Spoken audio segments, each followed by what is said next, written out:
కీర్తనలు 119 అధ్యాయము 145 నుంచి 149 వరకు మన మధ్యలో ఉన్న శ్రావణి చదివించుకుంటుందండి.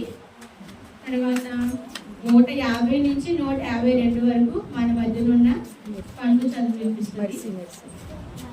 కీర్తనలు 119 అధ్యాయము 145 నుంచి 149 వరకు శ్రావణి చదివింపిస్తుంది.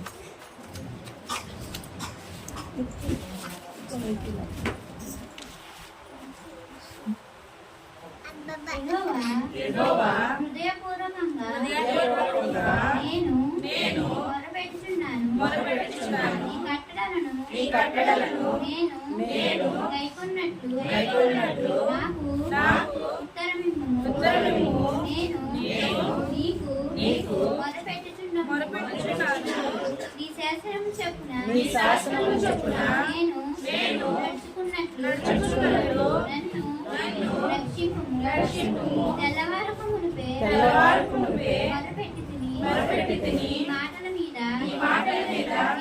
నేను ఆశ పెట్టుకొని ఉన్నాను. నీవు చెప్పిన వాక్యమును నేను ధ్యానించుటకే నా కన్నులు రాత్రి జాములు కాకమునుపే తెరుచుకొనును. 149 నుంచి 152 వరకు మన మధ్యలో ఉన్న మెర్సీ చదివిస్తుంది. నీ కృపను బట్టి నా మొర ఆలకింపుము.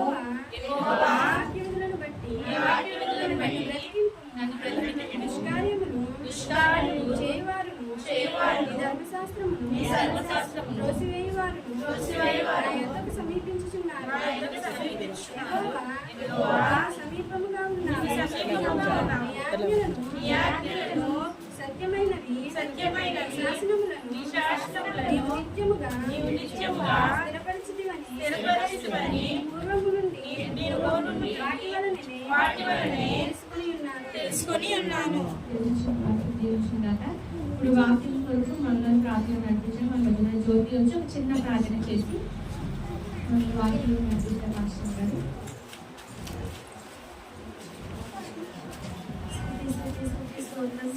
మహాగంధ మహోన్నతం పరిశుభాలకు వందనములు సోదరులు ప్రభావ. నిన్న నేడు నిరంతరం ఏకరీతిగా ఉన్న దేవా నీకు వందనములు ప్రభావ. ఇప్పుడు వరకు ప్రభావ పాటల్లోనూ ఆరాధనలోను ప్రభావ ఏసీ నీవు సహాయం చేసినందుకు వందనములు ప్రభావ. ఇప్పుడు దైవజనరాలు వాక్యం చెప్పుచుండగా ప్రభావ విని విడిచిపెట్టే వారు కాకుండా ప్రభావ నెంబర్ వేసిన యోగ్యతను మాకు దయచేయండి ప్రభావ. ఇంకా రావాల్సిన బిడ్డలు రప్పించండి అయ్యా.